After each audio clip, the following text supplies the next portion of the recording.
Sangat memalukan, kemenangan timnas Indonesia ambyar akibat kecurangan wasit yang sangat terlihat jelas di pertandingan antara timnas Indonesia versus Bahrain. FIFA harus usut tuntas kejadian ini. Erick Thohir pun tak terima. Namun sebelum lanjut, alangkah baiknya kalian subscribe, like, komen, dan jangan lupa nyalakan lonceng notifikasinya agar kalian gak ketinggalan update berita menarik dari timnas Indonesia setiap hari. Kalau sudah, mari kita lanjut. Laga sengit dan seru yang mempertemukan antara timnas Indonesia versus Bahrain pun telah berakhir. Laga tersebut harus berakhir berimbang dengan skor 2-2. Jalannya pertandingan sendiri sejak menit awal pertandingan, kedua tim terlihat sangat berhati-hati untuk memainkan bola. Namun Bahrain mampu menguasai penguasaan bola lebih tinggi ketimbang timnas Indonesia.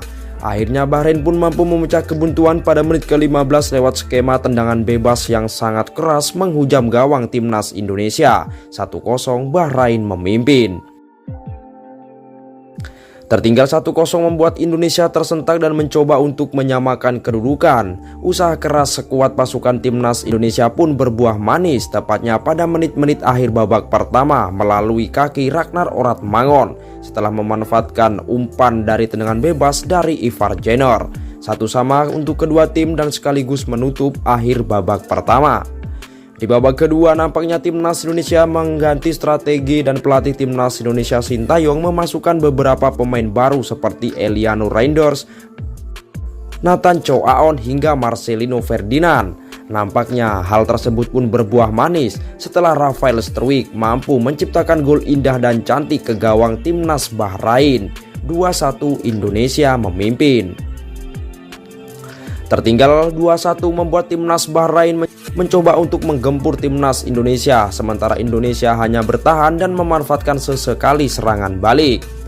Namun hingga waktu normal 90 menit kemenangan untuk timnas Indonesia masih terjaga. Lalu asisten wasit memberi waktu tambahan sebanyak 6 menit. Namun sayangnya wasit tengah yang dipimpin oleh wasit asal Oman yang sangat tolol yang bernama Ahmed Al-Kaaf malah memberi waktu lebih kepada timnas Bahrain. Alhasil timnas Bahrain pun mampu menciptakan gol tepatnya pada menit ke-99. Sementara itu tambahan waktu normal hanyalah 6 menit. 4 menit lebih didapat dari mana? Dasar wasit tidak jelas. Alhasil laga tersebut pun harus berakhir imbang dengan skor 2-2. Berkat kecurangan wasit tersebut, timnas Indonesia gagal meraih kemenangan yang sudah di depan mata di kandang Bahrain. Bukan hanya sekali itu saja, di pertandingan terutama di babak kedua, wasit tersebut pun sangat terlihat berat sebelah. Jika pemain timnas Indonesia yang melakukan kontak dengan para pemain Bahrain sedikit saja, sudah pasti langsung ditiup sebagai pelanggaran.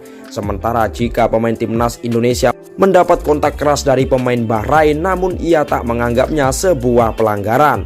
Tentu saja kejadian ini merupakan kejadian yang sangat janggal hingga membuyarkan kemenangan timnas Indonesia yang sudah di depan mata. Protes pun dilontarkan oleh staf kepelatihan pelatih timnas Indonesia Sintayong. Namun malah pelatih timnas Indonesia Sintayong mendapatkan kartu merah dari wasit yang sangat tidak jelas tersebut. Dasar wasit botak memang tidak jelas. Jadi bagaimana menurut kalian soal ini? Berikan tanggapannya.